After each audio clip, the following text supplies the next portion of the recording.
Um abraço muito carinhoso para você que está com a gente. Obrigada mesmo. Você não sabe, você não faz ideia de como é importante a sua presença, a sua participação, o seu carinho com cada programa, com cada tema, com os meus convidados.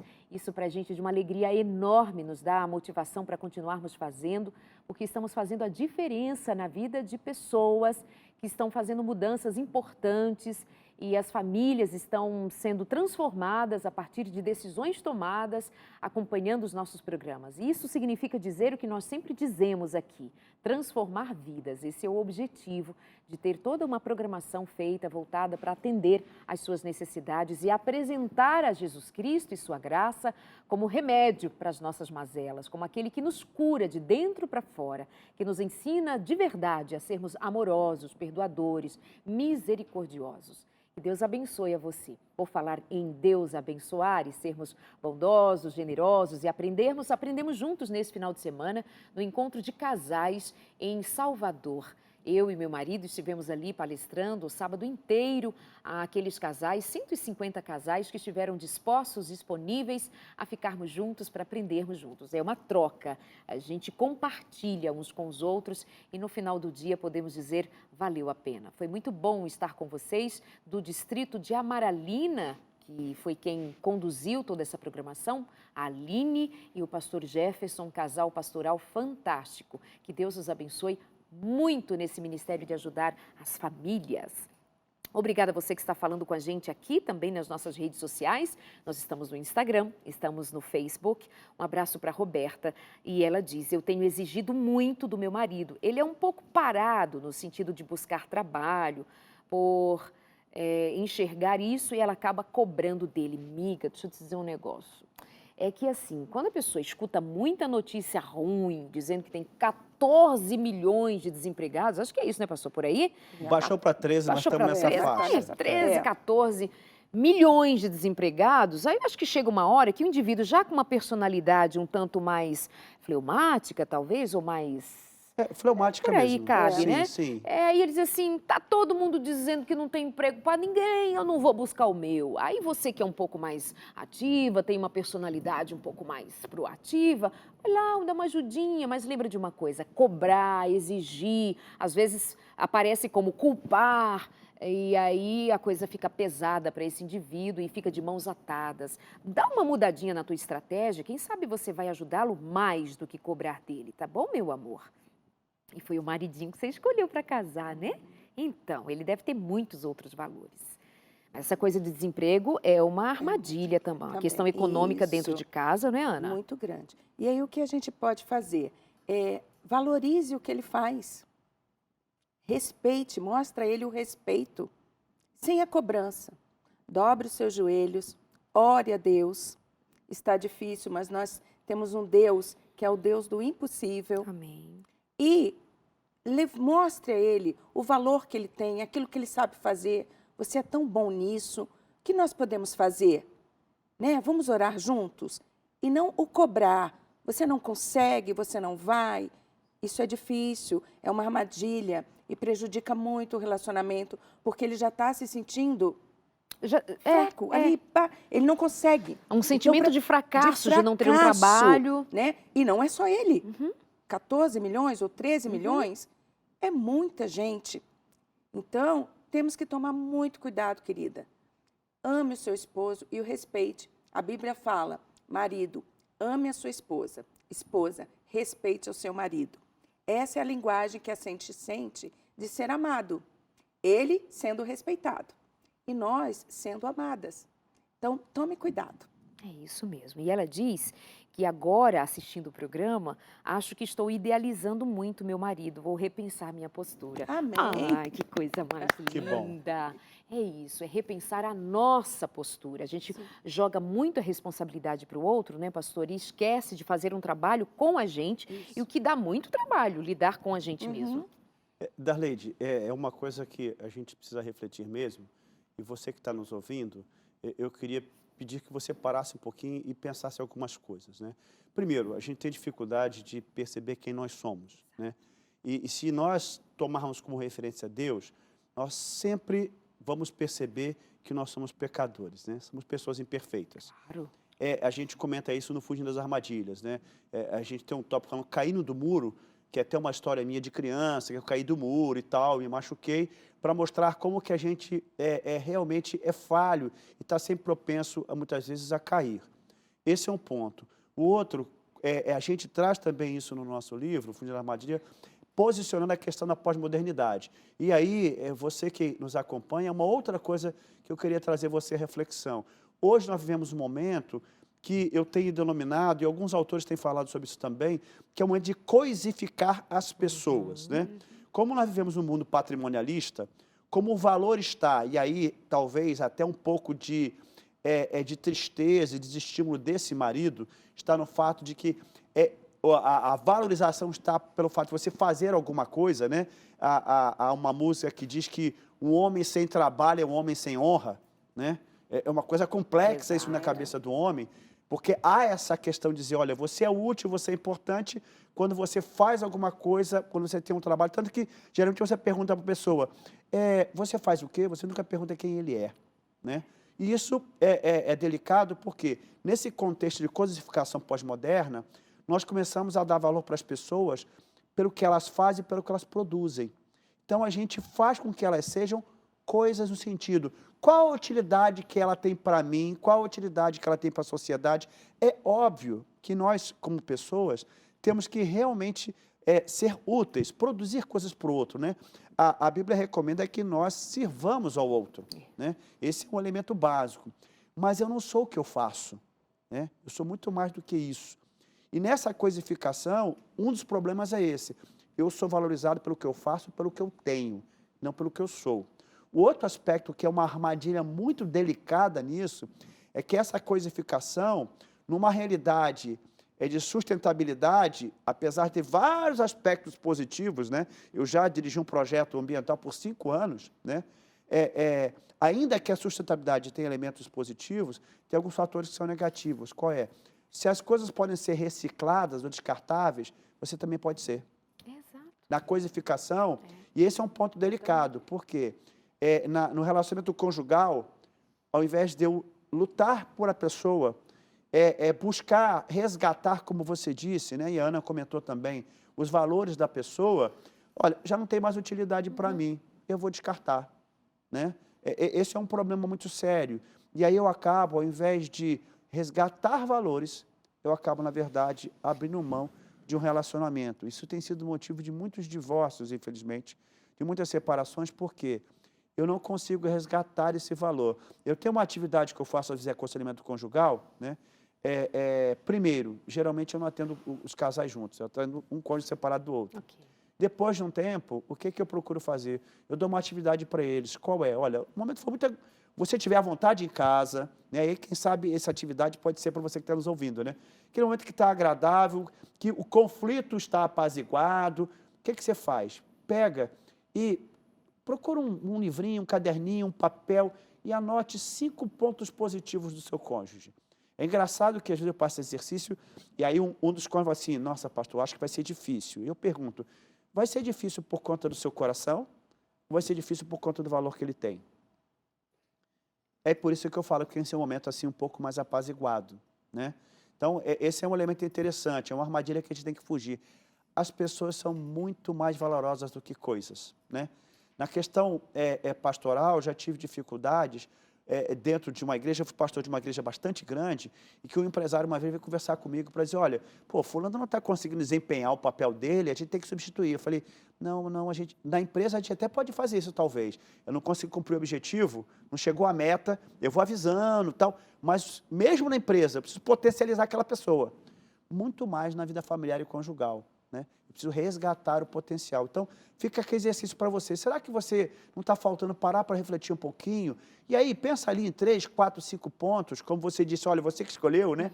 Por que você escolheu? Você viu coisas valoradas nessa pessoa quando você a escolheu, né? E aí, resgate isso, né? E esse momento hoje é um momento muito delicado, porque não só essa ouvinte aí que falou com a gente no Facebook, mas vários casais estão passando por isso, né? E especialmente o homem, ele sofre muito com isso mesmo, porque ele se coloca muito, né? Qual o carro que eu tenho, qual a posição que eu tenho, qual o emprego que eu tenho, isso me dá valor, né? Mas ele para Deus já tem muito valor. E o sentimento de impotência, Sim. de não poder dar o conforto da sua família, o sustento da sua família, já põe esse homem na lona também, quando ele não Sim. tem esse recurso, isso pode tocar na sua virilidade.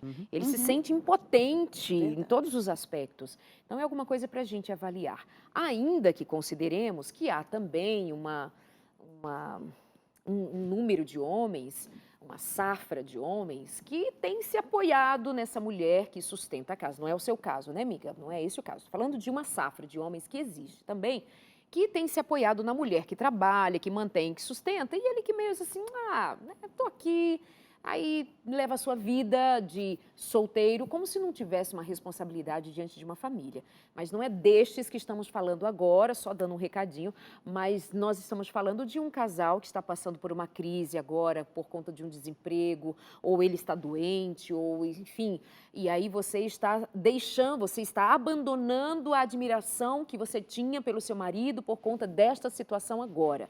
Então, considere esse exercício apresentado pelo pastor Alex de voltar a enxergar os valores que estão nesse indivíduo, que fizeram um dia você escolhê-lo como seu marido ou escolhê-lo como sua esposa, para que a gente resgate. Darlene, olha, posso dar uma fala por também favor, é para o claro. homem que talvez esteja nos ouvindo também, está nessa situação? John Kennedy, num momento muito grave do seu governo, ele fez uma colocação, foi muito interessante. Ele usou a palavra crise por meio do mandarim, no idioma do mandarim, que essa palavra, na verdade, ela é usada com dois símbolos, né? Um símbolo quer dizer dificuldade, o outro símbolo quer dizer oportunidade. Então, a crise pode ser uma dificuldade com oportunidade. A minha fala para esse homem eu sempre creio que Deus, ele nos capacita com muitas coisas. E talvez você esteja diante da crise focado tanto numa área, simplesmente, e você não consegue perceber outras áreas, outros espectros nos quais você também pode ter potencialidade. E aí, talvez Deus esteja te dando a oportunidade de você traçar outros caminhos, né? Pense nisso também, né? Veja no leque de possibilidades que você tem, qual que você pode caminhar e acredite que você pode desenvolver esse potencial. Eu costumo dizer que a coragem não é a ausência de medo. A coragem, na verdade, é a capacidade que eu tenho de lidar com o medo, né? Todos nós temos medo, e o medo é saudável, né? Eu trabalhei 30 anos na área de aviação, na aviação do Exército. E a gente diz, olha, voar é algo de risco. Então, a gente trabalhava muito em segurança de voo, né? Porque a gente voava, mas havia sempre a preocupação com relação a isso. Então, você, homem que está nos ouvindo, que talvez esteja em um momento de crise, pense nisso. Você já analisou outros caminhos que você pode ter, outros potenciais que Deus te deu e que você pode desenvolver? Esse pode ser um outro caminho, né?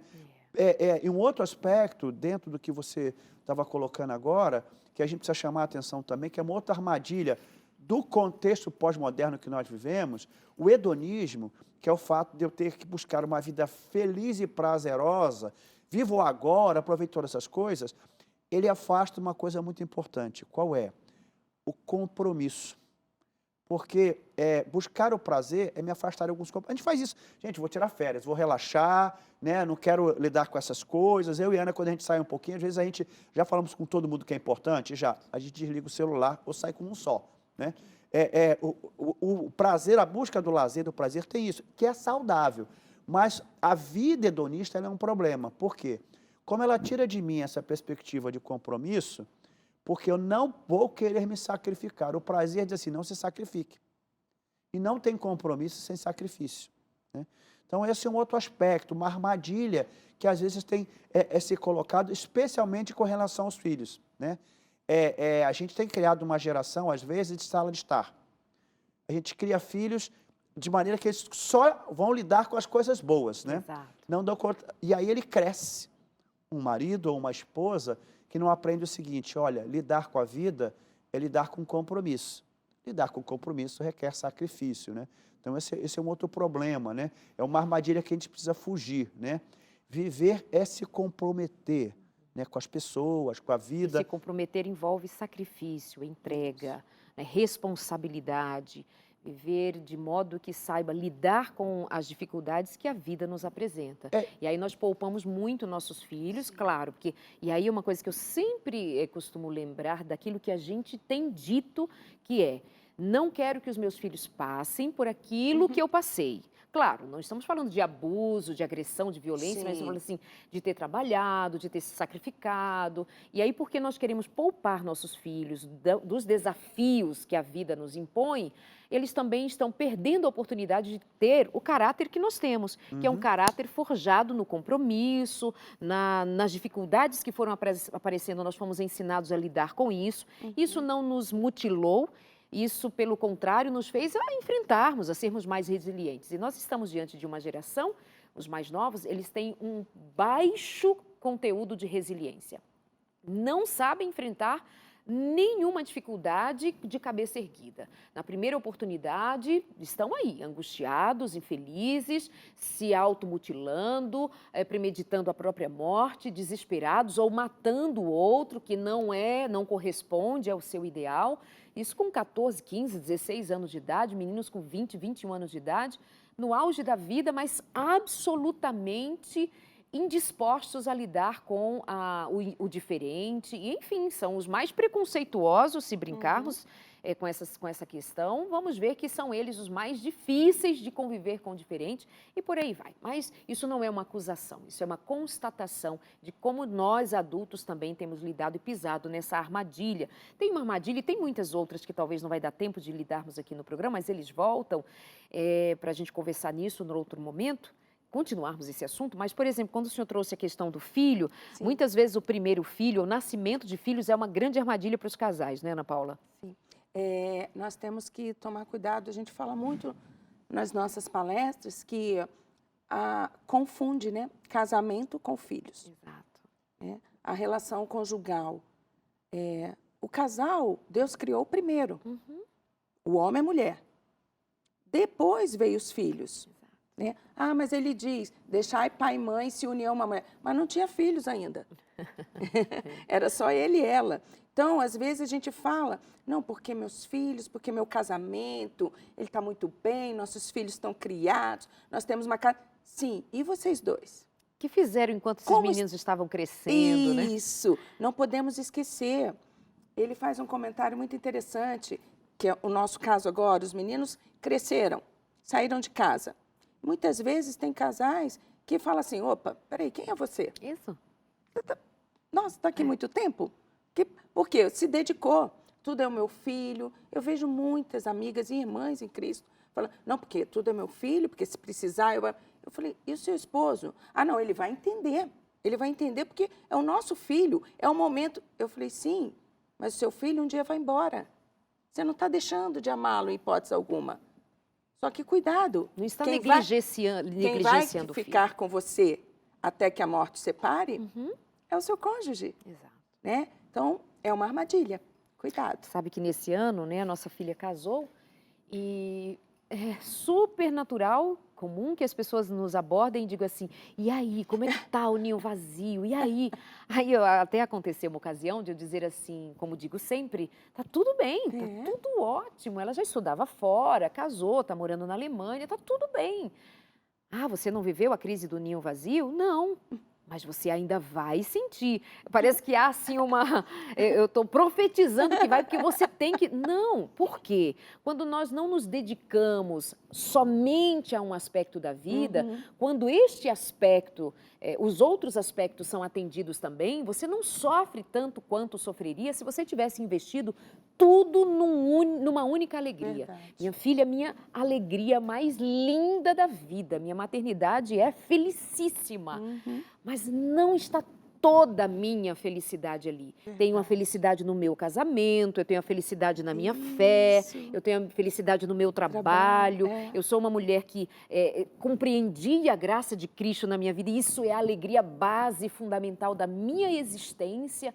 Mas você não pode colocar toda a sua alegria no filho que nasceu ou mesmo no seu marido, na sua mulher. Você precisa ter alegrias para que, faltando uma, você sobreviva. Enquanto o pastor Alex falava, me lembrei que há pouco tempo conversava com um amigo e ele ele é educador também, ele já está jubilado, mas continua trabalhando e ele dizia que o sonho dele, quando rapazinho, era ser veterinário. Mas ele é muito pobre e não havia faculdade pública onde ele morava e ele, muito pobre, não teria condição de fazê-lo. E aí um professor disse para ele, olha, você pode fazer pedagogia, pode ser um professor, porque é o que está mais próximo da nossa realidade aqui. E ele ficou assim resistente e o professor disse para ele, olha, pobre não pode ter um sonho só. Pobre tem que ter mais de um sonho, porque vai que um dá certo. E ele disse, Darleide, eu acreditei naquilo, me tornei professor, educador e viveu uma vida feliz e realizada. Agora imagina se ele tivesse idealizado, sonhado, somente com uma coisa, só vou ser feliz se eu fizer isto aqui. Talvez não tivesse descoberto quantas alegrias haveria ou poderia encontrar no outro caminho. E estou fazendo referência ainda àquilo que o senhor disse, há um leque, há outras possibilidades, né? Ai, tô amando conversar com vocês. E vocês aí de casa. A Valdinéia disse, Darleide, há 5 anos, eu e o meu marido quase nos separamos. Mas nesse processo nós encontramos a fé, inclusive nos encontramos na igreja adventista, entregamos o nosso casamento e a nossa família nas mãos de Deus. E Deus restaurou o nosso casamento. Amém. Eu mudei, o meu marido também. Hoje o meu marido está como o homem que sempre pedia a Deus. Quem fez a transformação? Deus na vida deles. Eles são ajustados no Espírito de Deus. Ela diz, faltava alguns ajustes e Deus restaurou. Hoje o meu marido é líder na nossa comunidade religiosa. Nós dois juntos cuidamos do ministério da família na igreja. E vivemos hoje o melhor em nosso casamento. Eu tenho um lar e uma família abençoada e tudo mudou, porque nós dois juntos temos ido buscar em Deus. Ele nos transformou. É o testemunho da Valdinéia Farias, que faz questão de nos escrever contando um pouco da sua história e que seja motivador para você que está pensando hoje em jogar o seu casamento pela janela. Que está querendo jogar o seu casamento porque não dá mais certo. É possível que você tenha concluído que, de fato, por uma razão muito específica de violência, de agressão, de abuso, quem somos nós para dizer que você deva continuar numa situação de adoecimento, de aviltamento, que vai contra quem você é. Antes de tudo, você é filha de Deus, você é um filho de Deus, você é propriedade exclusiva de Deus.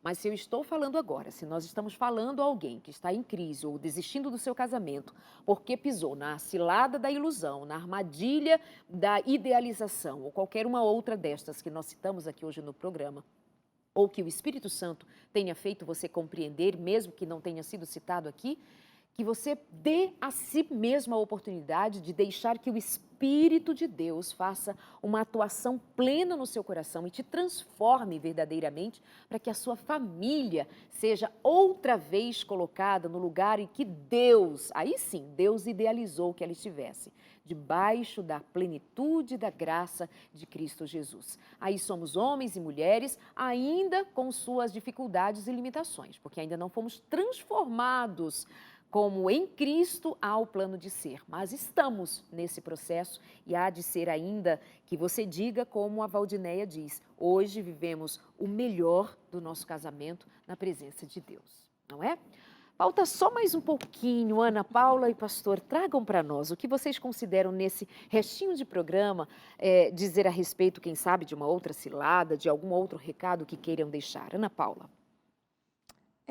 Eu digo que precisamos, todos nós, tomarmos cuidado, né, com essas armadilhas, como ele mesmo explicou, elas ficam escondidas, né? Ninguém vai pegar um ratinho e vai colocar ali a armadilha bem pertinho para que ele veja. Você vai pôr escondido em algum lugar. Vai colocar o queijinho que ele gosta, do jeitinho que ele... Num cantinho, né? Que ele sabe que é um caminho, mas ele não vai se perceber que é uma armadilha, né?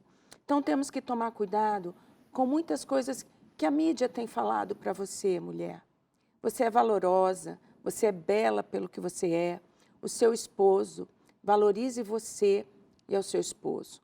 Devemos amar a nós mesmos para amar o próximo. E qual é o mais próximo de nós, senão o nosso cônjuge? É isso que Deus espera de nós. E que amemos e servimos uns aos outros.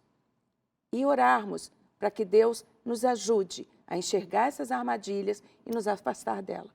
Que o Espírito Santo nos Sim. abra os olhos, né? Amém. Como está escrito em Apocalipse, que o Espírito Santo nos deu colírio para enxergarmos o tempo que temos vivido, as situações em que temos Isso. sido postas e há muitas outras armadilhas, muitas outras, e que o Espírito de Deus nos ajude a enxergá-las.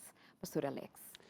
Eu queria agradecer, né, o convite, espero que a gente tenha Sim. contribuído Com certeza. nesse pouco tempo. E queria dizer para você, a gente traz isso no livro Fugindo das Armadilhas, né, que você pode achar na editora Teneu, teneu.com, né, que distribui o nosso livro. E a gente traz um capítulo que a gente fala dos frutos e fala não só das armadilhas, mas da armadura de Deus, né? Então, como que a gente foge dessas armadilhas? Nos revestindo da armadura de Deus e permitindo que o Espírito Santo produza o seu fruto em nós, né? A ouvinte aqui, né, a audiência que nos trouxe, olha, Deus restaurou o nosso casamento. É fato, Deus, ele tem poder para fazer isso, e Deus também, eu costumo dizer que Deus faz o extraordinário. O ordinário, eu e você temos que fazer. E nesse caso, eu diria, dá uma olhadinha, vai lá ver quais são as armaduras que Deus nos tem. Um deles é a sua palavra. Se, de alguma forma, tome, né, para você o fruto do Espírito, aquilo que ele pode produzir em você, longanimidade, bondade, mansidão, domínio próprio. Traga isso para o seu relacionamento, né, para que isso possa ser bênção para você. E por último, quanto aos filhos, né, a gente tem um estudo chamado assim, Instruindo Filhos em Limites de Amor, né? Estabelecer limites é também amar, né? Porque nós somos livres, mas nós precisamos entender que essa liberdade ela tem alguns limites. Obrigado, viu, Darleide? Um prazer. obrigada. Muito obrigada. Foi bom tê-los aqui. A gente se encontra em outro momento. Uhum. Como é sempre bom ter você aqui na companhia. Que Deus te abençoe. Ore mais pelo seu casamento. Ore mais pela sua família. Jejue, busque ao Senhor, busque na palavra de Deus conhecimento, sabedoria para aplicar a sua vida prática. Chega de cristãos que vivem de ser cristãos pelos proformes, mas nós precisamos ser cristãos dentro de casa. Que o Espírito de Deus nos transforme e que antes de irmos à igreja, a nossa casa já seja uma igreja onde Deus habita, onde haja louvor, adoração, onde o nome de Deus seja exaltado, onde haja respeito uns pelos outros, amor uns pelos outros. E que assim seja para a glória de Deus. Que Deus te visite com grande poder, com a ministração do Espírito Santo na tua vida, e a gente se encontra aqui na próxima semana com mais um consultório de família. Aproveita agora o final do programa, liga para nós e pede a revista Entre Família, que vai te ajudar a ser família com critérios, com raízes profundas, com uma estrutura que o Espírito de Deus te dá em sabedoria. A revista Entre Família você consegue agora ligando para a gente, para esse número que aparece no vídeo, 0 operadora 12 21 27 31 21, ou mandando mensagem para nós no nosso WhatsApp 98100 1615. Manda uma mensagem e diz assim: eu quero o curso que a Darleide acabou de dizer que você vai enviar para mim de presente. É presente mesmo. Beijo e até semana que vem.